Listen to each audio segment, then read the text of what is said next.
देखिए पिछले बार मैंने बताया कि इन्फ्लेशन का क्या क्या इम्पैक्ट पड़ता है, पीसीएस के आईएएस के मेंस में एग्जाम में पूछा जा सकता है, और जितना ज़्यादा आप अलग अलग पॉइंट्स डायमेंशन को खींच कर डालेंगे उतना ज़्यादा आपके मार्क्स अच्छे आएंगे। उसमें डाटा आपके पास कोई वेल इकोनॉमिक सर्वे का रिकॉर्ड है, इस तरह की चीज़ें, या फिर गवर्नमेंट डाटा या फाइनेंस मिनिस्ट्री का रिकॉर्ड है, तो मार्क्स और बढ़ जाता है। ठीक है, और ऐसे भी नॉर्मल भी लाइफ में क्या होता है, इकोनॉमी का क्या इम्पैक्ट पड़ता है, वो चीज़ें समझनी चाहिए, क्योंकि घर चलाने के लिए या बिजनेस चलाने के लिए सारी चीज़ों में फायदा होता है। देखिए इन्फ्लेशन में मैंने बता दिया था कि इन्फ्लेशन अगर महंगाई होती है उसका प्रभाव पहला क्या पड़ता है एक्सपेंडिचर में। इससे पहले वाले वीडियोस में और पॉइंट्स मैंने बताए हैं, बाकी और 7 पॉइंट यहाँ कंक्लूड कर दे रहा हूं।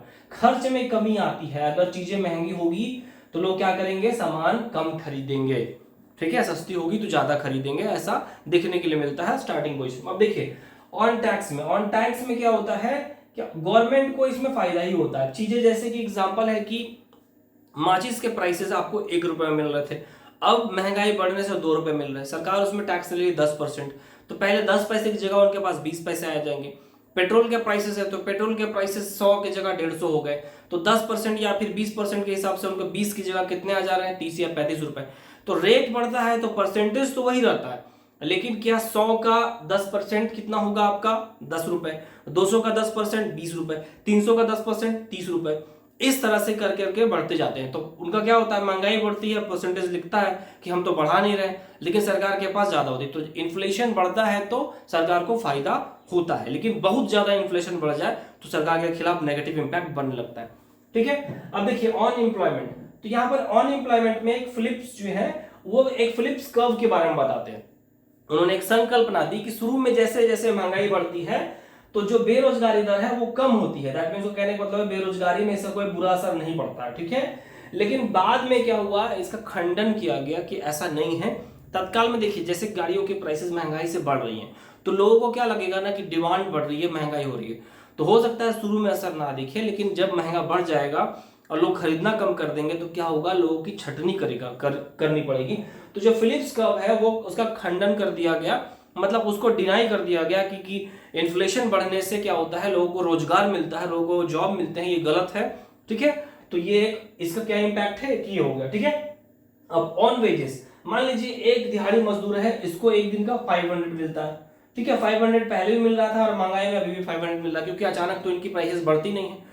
तो ये अचानक कोई भी सामान खरीदने जाएंगे, जब महंगी हो गई, जो चीजें इनको 400 में आती थी उसके लिए इनको 550 पे करना पड़ रहा है या 450 पे करना पड़ रहा है, तो कुल मिला के इनका नुकसान होता है। किनका नुकसान होता है, वेजेस का। एग्जाम्पल है, कोई भी अगर मजदूर है आप उनसे जाके व्यक्तिगत रूप से बात करिएगा तो बोलेंगे कि साहब पहले तो मनपसंद की चीजें खाने भी खा लेते थे, लेकिन चीजें इतनी महंगी हैं। जैसे कि देखिए अगर आप रिच है जो वीडियोस देख रहे हो तो उनको पता नहीं महसूस होगा, लेकिन प्याज अभी 60 रुपए है, टमाटर 60 रुपए है। मैंने एक अच्छी फूल गोभी का प्राइस पूछा तो जो फ्रेश है उसका प्राइस था 70 से 80 रुपए। तो जो मजदूर है क्या 70 से 80 रुपए किलो का अभी गोभी खरीद के खाएगा? बात समझिए इस बात को। ठीक है, तो चारों चीजों का आकलन करके ही देखना पड़ता है। ठीक है, और बार बार कहता हूं मैं, सरकार फायदे के लिए नहीं होती है। ठीक है, तो वेजेस में क्या होगा, कुल मिलाकर उनका नेगेटिव इंपैक्ट पड़ेगा ऑन इकोनॉमिक ग्रोथ। ठीक है, तो शुरू में तो ठीक है, लेकिन कुल मिला के इकोनॉमिक ग्रोथ पर अगर महंगाई ज्यादा बढ़ने लगे तो उसका इंपैक्ट पड़ता ही पड़ता है। ठीक है, इकोनॉमिक ग्रोथ में, क्योंकि फिर लोग खरीदना कम शुरू कर देते हैं।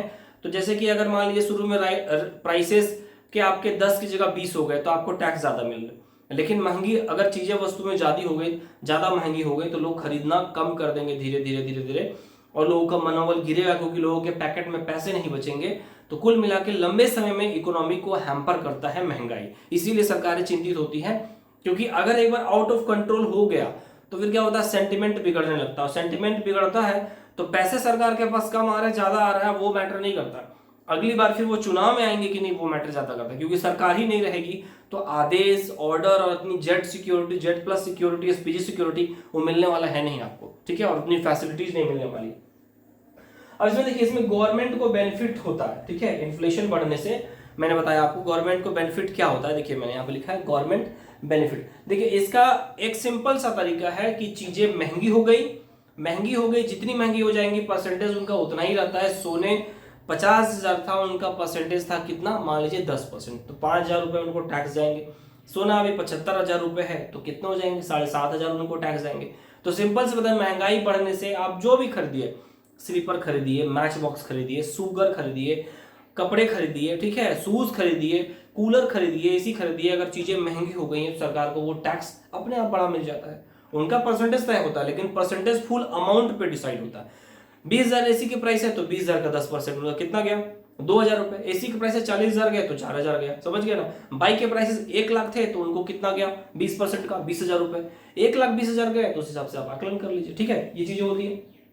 अब ऑन इकोनॉमी, लंबे समय में इकोनॉमी में क्या होता है, लंबे टाइम पे क्या होता है, लंबे टाइम पे इकोनॉमी में नुकसान ही होता है महंगाई अगर थोड़ी से तो। इसीलिए आप देखे होंगे कई बार सरकार आदेश देती है आरबीआई को कि try to limit your inflation between 4 to 6%, ठीक है। मतलब थोड़ी महंगाई ठीक है, थोड़ी महंगाई होनी चाहिए, लेकिन अगर ज्यादा बढ़ गई तो क्या होता है, अचानक मार्केट इनबैलेंस होने लगता है।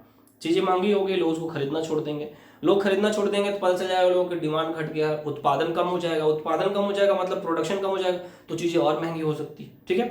तो ये संक्षेप में मैंने बताने की कोशिश किया इसको। और देखिए, इसको लिख देना बहुत आम बात नहीं, जैसे 7 पॉइंट है, 5 पॉइंट मैंने पीछे वाले वीडियोस में बताया, 7 5 12 पॉइंट, 12 पॉइंट लिख के आपने एक एक लाइन में एलोबरेट कर दिया ना, इंट्रोडक्शन और कंक्लूजन दे दिया।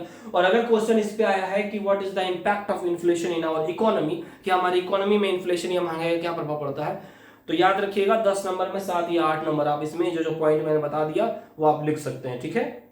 मैंने ऑथेंटिक रिसर्च करके ये पॉइंट्स डाले हैं।